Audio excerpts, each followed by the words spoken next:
So bumida nga po sa gabing ito ang pinakabatang active world champion na si Abdullah Mason matapos niyang talunin ng undefeated challenger na si Albert Bell via 12-round technical knockout. Dahil sa panalong ito ni Mason ay umabante na ang kanyang napakalinis na undefeated record sa 21 wins with 80 knockouts at walang talo sa napakabatang edad na 22 anyos lamang. Bukod dyan ay napanatili niya din ang kanyang WBO lightweight world title belt.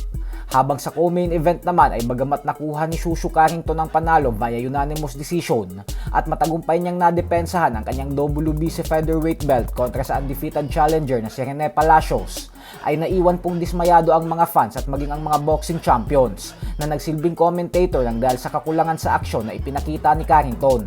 Masyado din kasi itong naging maingat at hindi sumugal ng sabayan kaya batikos ang inabot niya kina Sean Porter, Terence Crawford at Timothy Bradley Jr.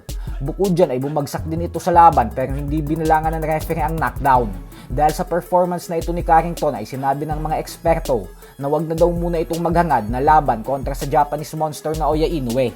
Samantala, nagpakitang gilas din nga po sa undercard ang nakababatang kapatid ni Abdullah Mason na si Ibrahim Mason.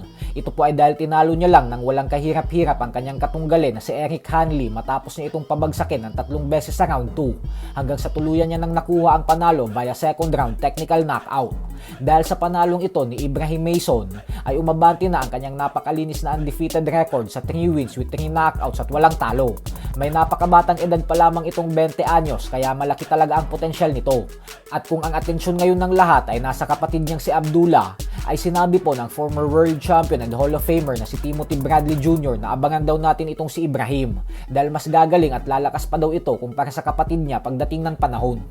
Sa kabilang banda naman mga idol ay mukhang magkakaroon na naman nga po ng problema at hindi pagkakaintindihan ang WBC welterweight world champion na si Ryan Garcia at ang kanyang promoter sa Golden Boy na si Oscar De La Hoya. Alam naman po kasi nating lahat na gustong-gusto na ni Garcia na sunod na makalaban ang British boxing superstar na si Conor Benn, kung saan maging si Benn ay ganun din ang gusto.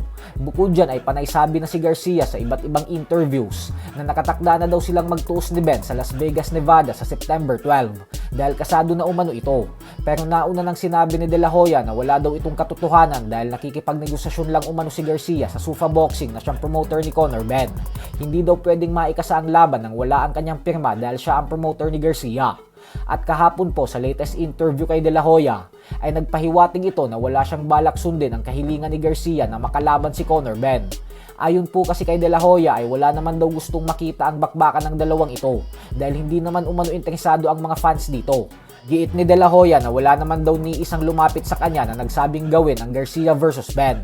Panigurado po na magiging ugat na naman ito ng away sa pagitan ni Garcia at De La Hoya.